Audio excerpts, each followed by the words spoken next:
الرحمن الرحیم پر بات ہو چکی تھی اس سے پہلے۔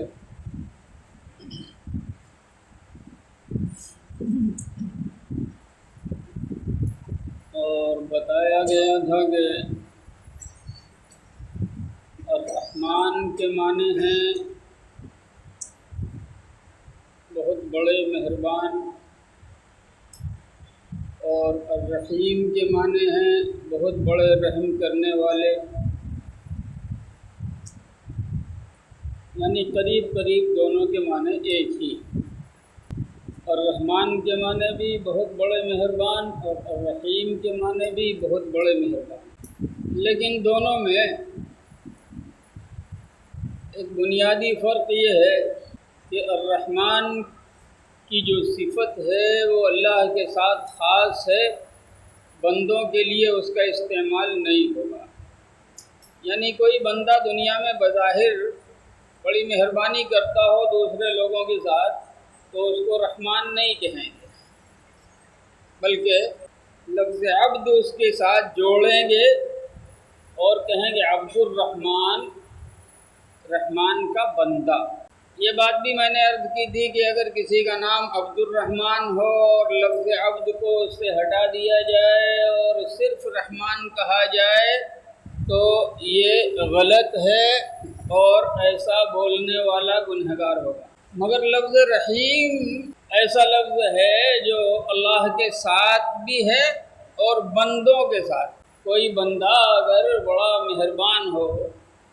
دوسرے لوگوں کے ساتھ مہربانی کا، رحم کا معاملہ کرتا ہو تو اسے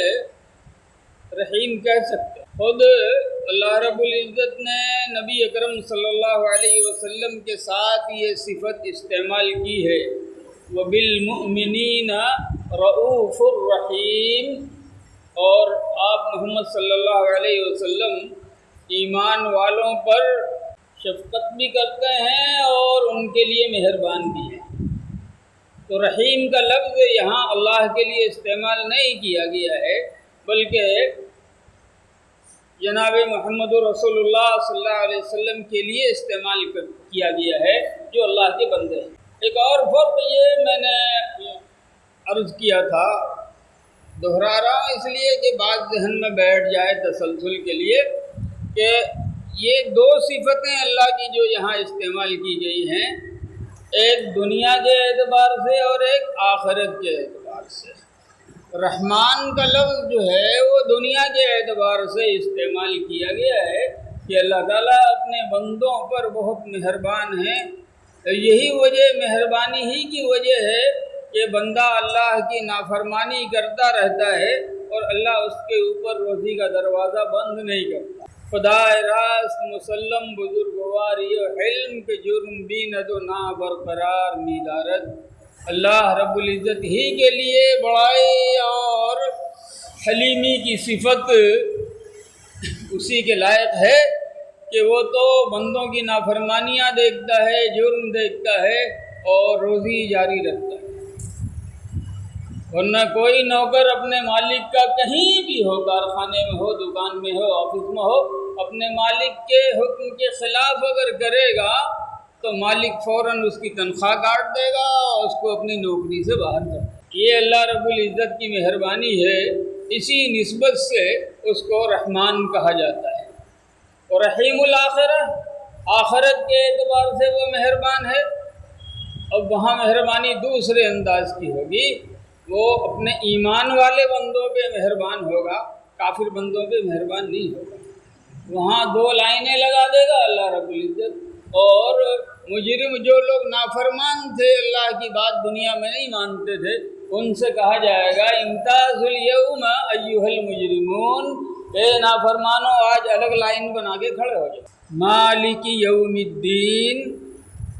بدلے کے دن کا مالک ہے، بدلے کے دن کا مالک ہے۔ بدلے کا دن، دین کے معنی آتے ہیں بدلے کے، یوم مانے دن، یوم الدین بدلے کا دن، مالکی یوم الدین وہ بدلے کے دن کا مالک ہے۔ بدلے کے دن سے مراد یہاں پر قیامت کا دن۔ اب پھر یہاں پر سوال یہ پیدا ہوتا ہے کہ اس کو قیامت کے دن کو بدلے کا دن کیوں کہا گیا؟ اس لیے کہ اللہ رب العزت جو سب سے بڑا انصاف کرنے والا ہے، اس دن رتی رتی کا حساب کرے گا، اور صرف انسانوں کا حساب نہیں ہوگا بلکہ انسانوں کے علاوہ جو بے زبان جانور ہیں ان کا بھی حساب ہوگا۔ 2 بکریاں ہیں، ایک کو سینگ ہے اور ایک کو سینگ نہیں ہے، اور سینگ والی نے، بکری نے یہ دیکھ کر کہ میرے پاس سینگ ہے، وہ سامنے والی میرا کیا بگاڑ لے گی، اور اپنے سینگوں سے اسے مارا اور ستایا اور دبایا، تو قیامت کے دن یہ دونوں بکریاں لائی جائیں گی اور بے سینگ والی کو سینگ دیا جائے گا اور سینگ والے کا سینگ غائب کیا جائے گا، اور اللہ رب العزت فرمائے گا اب بدلہ لے کے بتا۔ یہ جتنے جاندار ہیں ان سارے جانداروں کا انصاف ہوگا اور سب کو بدلہ دلایا جائے گا۔ جب ان کا یہ حال ہے جس کی کوئی ذمہ داری نہیں، تو پھر جن کو اللہ رب العزت نے ذمہ دار بنایا ہے اس کا کیا ہے؟ پہلی بات تو ہوگی ایمان اور کفر کی۔ میری زمین پہ چلتے تھے، میرے آسمان کے نیچے رہتے تھے، میری بنائی ہوئی چیزوں سے فائدہ اٹھاتے تھے، مجھ کو تم نے رب مانا تھا کہ نہیں مانا تھا؟ پہلا حساب کتاب اس کا، اگر مانا تو پھر اگلا نمبر، اور جو میرا حکم آیا تھا، کچھ چیزوں کو میں نے حلال قرار دیا تھا، کچھ چیزوں کو میں نے حرام قرار دیا تھا، اور تمہارے لیے کچھ چیزیں ضروری رکھی تھی، تم نے ان کی پابندی کی یا نہیں کی؟ اگر ایمان لایا تھا، اللہ کو مانا تھا، اپنا رب مانا تھا، اللہ کے نبی کو اپنا رسول مانا تھا، قیامت کے دن کو مانا تھا، تو پھر اللہ نے جو حکم دیا تھا اس حکم کو تم نے بجا لایا کہ نہیں لایا؟ اس حکم پر تم نے عمل کیا کہ نہیں کیا؟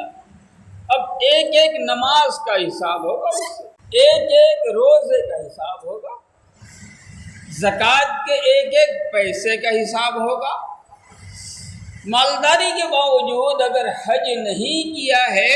تو اس کا حساب ہوگا۔ اس کے ساتھ ساتھ جو حلال ہیں، جو حرام ہیں، جو دوسروں کے حقوق ہیں، ان کا حساب ہوگا۔ رب کے حقوق کا حساب ہوگا، بندوں کے حقوق کا حساب ہوگا، ایک بندے کا دوسرے بندے کے اوپر جو حق ہے اس کو ادا کیا یا نہیں کیا۔ ملکیت کسی اور کی ہے، اس کے اوپر قبضہ کر لیا، اس کو اپنی ملکیت میں داخل کر لیا، اس کو چھین لیا، اس کا بھی حساب ہوگا۔ یہاں پر ایک بات یاد آ گئی ہے تو عرض کر دوں، کبھی کبھی لوگ اپنی تیزی کی وجہ سے، اپنے اثر کی وجہ سے، اپنی دولت کی وجہ سے کورٹ سے اپنے نام ڈگری کرا لیتے ہیں، لیکن اچھی طرح یاد رکھو کہ اگر وہ چیز حقیقتاً اس کی نہیں ہے تو کورٹ کے ڈگری دینے کی وجہ سے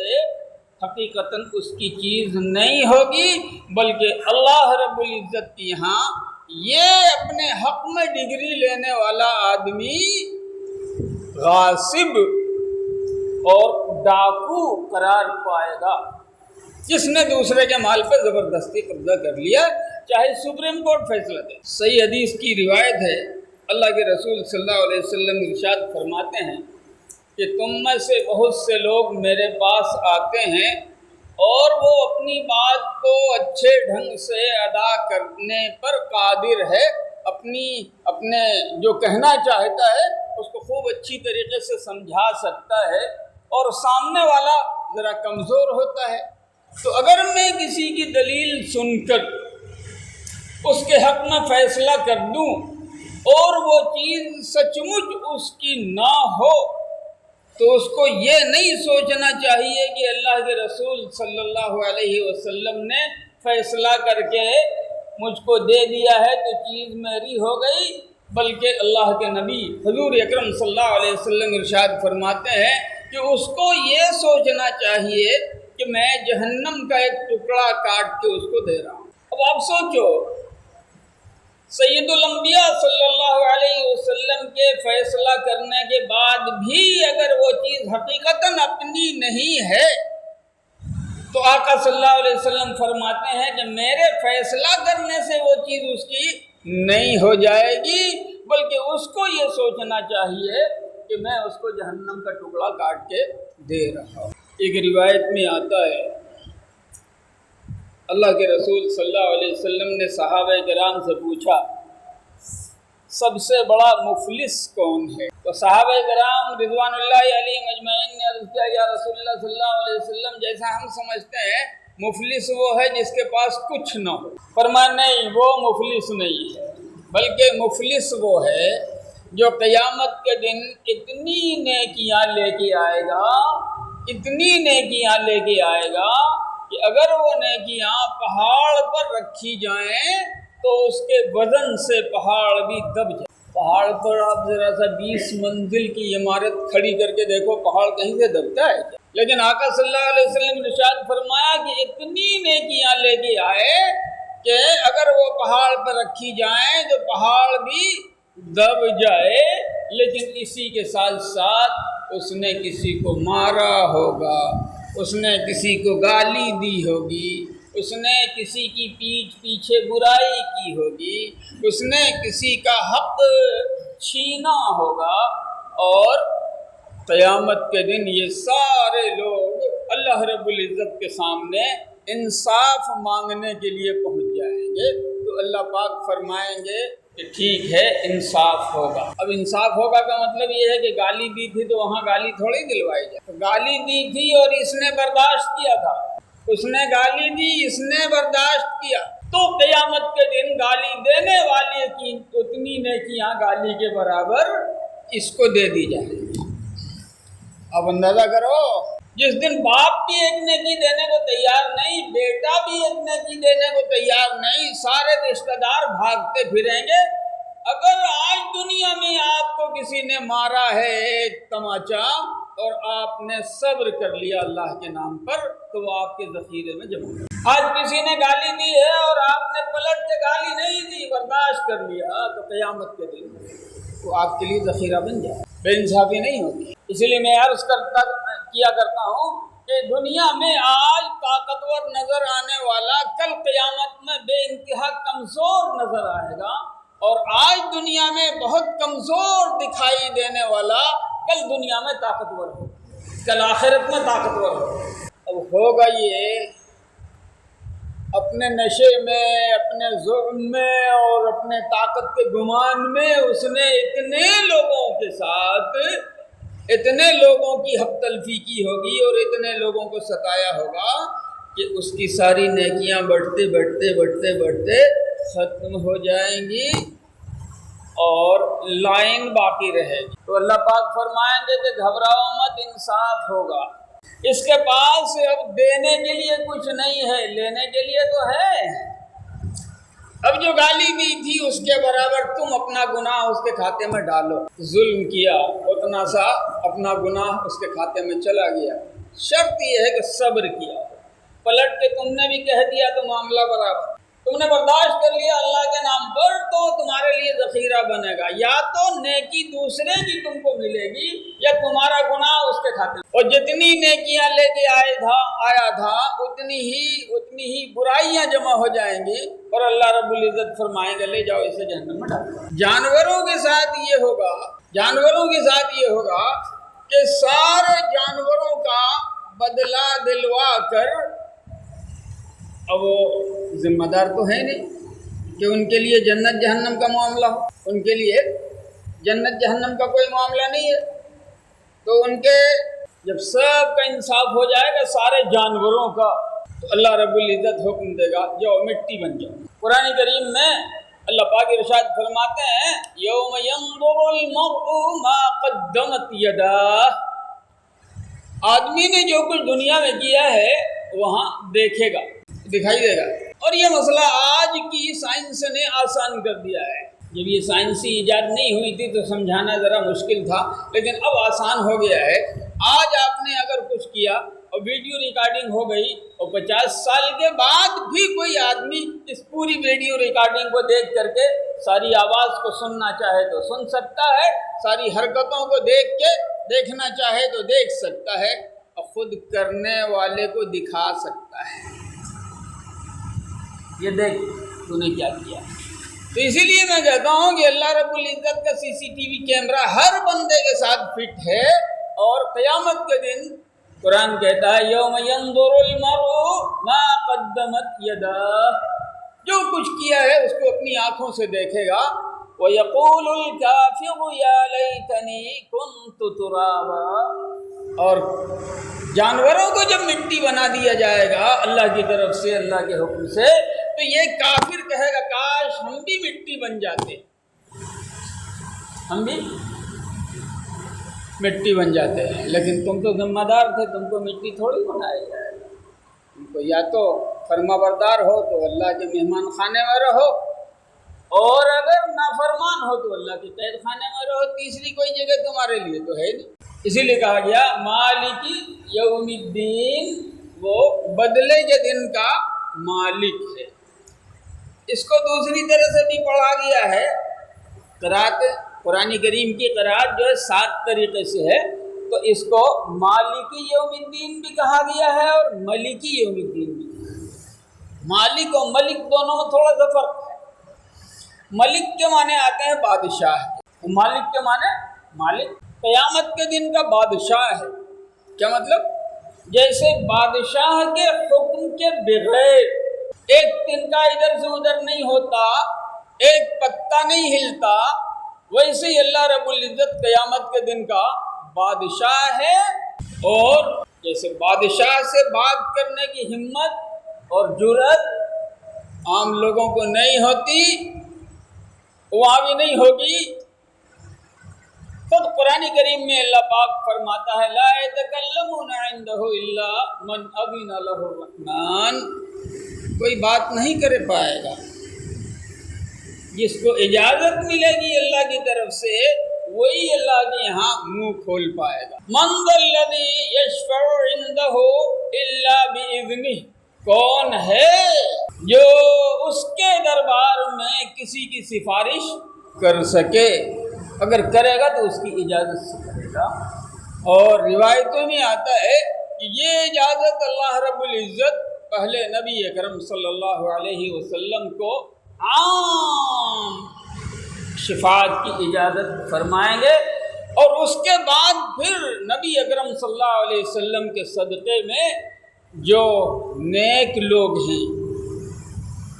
وہ اللہ کے فرما بردار رہے ہیں، ان کو یہ حق دیا گیا۔ مثلا حافظوں کے بارے میں آتا ہے کہ ان کو 10 جہنمیوں کو جنت دلانے کا حق دیا جائے گا، شفاعت کی اجازت ہوگی، تم بولو ان جہنمیوں کو جنتی بنا دے۔ اور دوسرے حضرات ہیں، لیکن ہاں حافظ کا مطلب یہاں پر صرف پگڑی بندھوانا نہیں ہے،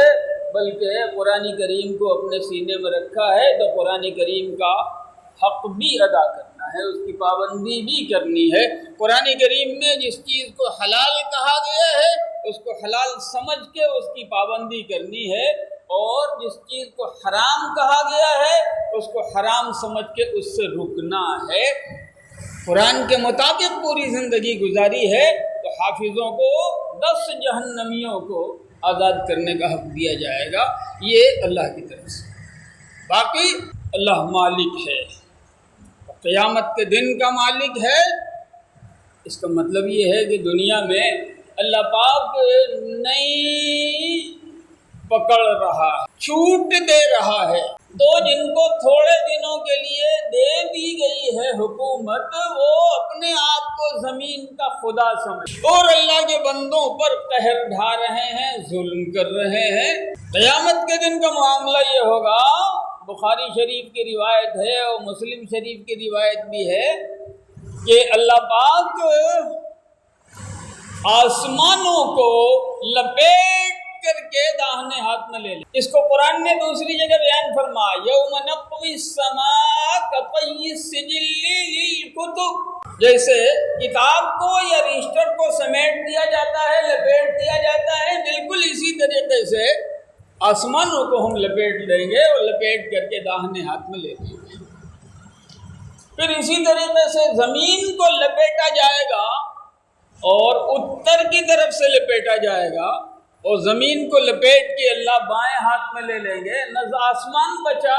نہ زمین بچی۔ اب اللہ پاک فرمائیں گے لمن الملک اليوم، سلطنت کے دعوے دار تھے، حکومت کے دعوے دار تھے، مالک پناہ دکھا رہے تھے، بادشاہی کا ڈنکا بجوا رہے تھے، آج حکومت کس کی ہے، آج ملک کس کا ہے، کہاں ہے تمہاری حکم؟ کوئی ہو تو جواب دے، کوئی تو بچا نہیں، کوئی بچا نہیں۔ مقرب فرشتے جو ہیں ان کو بھی فنا کر دیا جائے گا، نہ کوئی نبی ہے، نہ کوئی فرشتہ ہے، نہ اور کچھ ہے، زمین و آسمان تھے ان کو بھی لپیٹ دیا گیا ہے۔ اب اللہ پاک ایسے میں سوال فرمائیں گے لمن الملک اليوم، آج کس کی حکومت ہے؟ کوئی جواب نہیں آئے گا، تو پھر اللہ اپنے سوال کا خود جواب دیں گے، فرمائیں گے للہ الواحد القہار، اس اللہ کی حکومت ہے جو اکیلا ہے، بڑا زبردست۔ اللہ پاک ہم لوگوں کو قرآن کے مطابق زندگی گزارنے کی توفیق عطا فرمائے۔ اللہم صل